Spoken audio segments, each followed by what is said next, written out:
ಸಾವು ಎನ್ನುವುದು ಯಾವಾಗ ಹೇಗೆ ಬರುತ್ತೆ ಅಂತ ಯಾರಿಗೂ ಹೇಳಲು ಸಾಧ್ಯವಿಲ್ಲ. ಅದೆಷ್ಟೋ ಕನಸು ಹೊತ್ತವರ ಕನಸುಗಳು ಒಂದೇ ನಿಮಿಷದಲ್ಲಿ ನುಚ್ಚು ನೂರಾದವು. ಅಹಮದಾಬಾದಿನಿಂದ ಲಂಡನ್ಗೆ ಹೊರಟ ಏರ್ ಇಂಡಿಯಾ ವಿಮಾನ ಟೇಕ್ ಆಫ್ ಆಗಿ ಕೇವಲ 2 ಕಿಲೋಮೀಟರ್ ದೂರದಲ್ಲಿ ತನ್ನ ಪ್ರಯಾಣವನ್ನು ಮುಗಿಸಿದೆ. ಅದು ಯಾರೂ ಊಹಿಸಲಾಗದ ಅಂತ್ಯವನ್ನು ಕಂಡಿದೆ. ಅದೆಂತೆಂತಹ ಕನಸುಗಳನ್ನು ಹೊತ್ತು ಪ್ರಯಾಣ ಹೊರಟ 242 ಜನರು ಕ್ಷಣಾರ್ಧದಲ್ಲಿ ಬೆಂಕಿಯ ಜ್ವಾಲೆಯಿಂದ ಬೆಂದಿದ್ದಾರೆ. ಹಸಿವಾಗ್ತಿದೆ, ಊಟ ಮಾಡೋಣ ಎಂದು ಕಾಲೇಜಿನಿಂದ ಹಾಸ್ಟೆಲಿಗೆ ಸ್ನೇಹಿತರೊಂದಿಗೆ ಬಂದು ಅನ್ನದ ತಟ್ಟೆ ಕೈಯಲ್ಲಿದ್ದ ಮೆಡಿಕಲ್ ಕಾಲೇಜು ವಿದ್ಯಾರ್ಥಿಗಳು ತಮಗೊಂದೂ ಅರಿವಿಲ್ಲದೆ ಅದೇ ಬೆಂಕಿಯ ಜ್ವಾಲೆಯಲ್ಲಿ ಕೊನೆಯುಸಿರೆಳೆಯುತ್ತಾರೆ. ದೇಶ ಕಂಡ ಅತ್ಯಂತ ಘೋರ ದುರಂತವನ್ನು ಅರಗಿಸಿಕೊಳ್ಳಲಾಗ್ತಿಲ್ಲ. ತಮ್ಮವರನ್ನು ಕಳೆದುಕೊಂಡು ಜೀವಂತ ಶವವಾಗಿರುವ ಕುಟುಂಬದ ನೋವನ್ನು ಊಹಿಸಲು ಸಾಧ್ಯವಾಗ್ತಿಲ್ಲ. ಈ ದುರಂತಕ್ಕೆ ಕಾರಣವೇನು ಎಂಬುದು ಇನ್ನಷ್ಟೇ ತಿಳಿದು ಬರಬೇಕಿದೆ. ಇಂಥ ಹಲವು ಸಮಸ್ಯೆಗಳು ಏರ್ ಇಂಡಿಯಾದಲ್ಲಿ ಹಲವು ಬಾರಿ ಕಾಣಿಸಿಕೊಂಡದಿದೆ.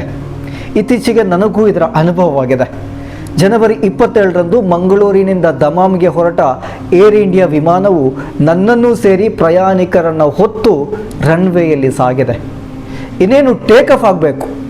ಅಷ್ಟೊತ್ತಿಗೆ ಮನೆಯಲ್ಲಿ ವಿದ್ಯುತ್ ಕಡಿತಗೊಂಡಾಗ ಆಗುವ ಸ್ಥಿತಿ ಇದೆಯಲ್ವ, ಅದೇ ಅನುಭವ. ಲೈಟ್ ಆಫ್, AC ಆಫ್, ವಿಮಾನ ಪೂರ್ತಿ ಕತ್ತಲು. ಪ್ರಯಾಣಿಕರು ಆಘಾತದಿಂದ ನಿಟ್ಟಿಸೆಳೆಯುತ್ತಾ ಒಬ್ಬರಿಗೊಬ್ಬರ ಮುಖವನ್ನು ನೋಡುತ್ತಿರಬೇಕಾದ್ರೆ ಪವರ್ ಬಂತು. ಇನ್ನೇನು ಸರಿ ಇದೆ, ಹೋಗಬಹುದು ಎಂದು ವಿಮಾನ ಮತ್ತೆ ಚಲಿಸತೊಡಗಿತು. 100 ಮೀಟರ್ ಅಷ್ಟೇ, ಮತ್ತೆ ಅದೇ ಸಮಸ್ಯೆ. ಪ್ರಯಾಣಿಕರು ಗಲಿಬಿಲಿಗೊಂಡರು. ಸುಮಾರು 1 ಗಂಟೆಗಿಂತಲೂ ಹೆಚ್ಚು AC ಇಲ್ಲದೆ, ಗಾಳಿಯೂ ಬರಲಾಗದೆ ರನ್ವೇಯಲ್ಲಿ ವಿಮಾನ ಮುಂದಕ್ಕೂ ಹಿಂದಕ್ಕೂ ಅಲುಗಾಡದೆ ನಿಂತಿತು. ಕೊನೆಗೆ ವಿಮಾನದಲ್ಲಿ ತಾಂತ್ರಿಕ ಸಮಸ್ಯೆಗಳಿವೆ ಎಂದು ಪ್ರಯಾಣಿಕರನ್ನು ಇಳಿಸಿದರು. ವಿಮಾನದ ಶೆಡ್ಯೂಲ್ ಮುಂದೂಡಲಾಯಿತು. ಮಕ್ಕಳು, ಮಹಿಳೆಯರು ಜೊತೆಗಿದ್ದ ಕಾರಣದಿಂದ ಪರ್ಯಾಯ ವ್ಯವಸ್ಥೆಗಳಿಲ್ಲದೆ ಒಂದಷ್ಟು ಹೊತ್ತು ನಾವೆಲ್ಲರೂ ಕಷ್ಟ ಅನುಭವಿಸಿದರೂ ಕೊನೆಗೆ ಒಂದು ನಿಟ್ಟಿಸರು. ಪ್ರಯಾಣಿಕರೆಲ್ಲರ ಬಾಯಲ್ಲೂ ಮನದಲ್ಲೂ ದೇವ ನಮ್ಮನ್ನು ಕಾಪಾಡಿದ ಎಂದಾಗಿತ್ತು.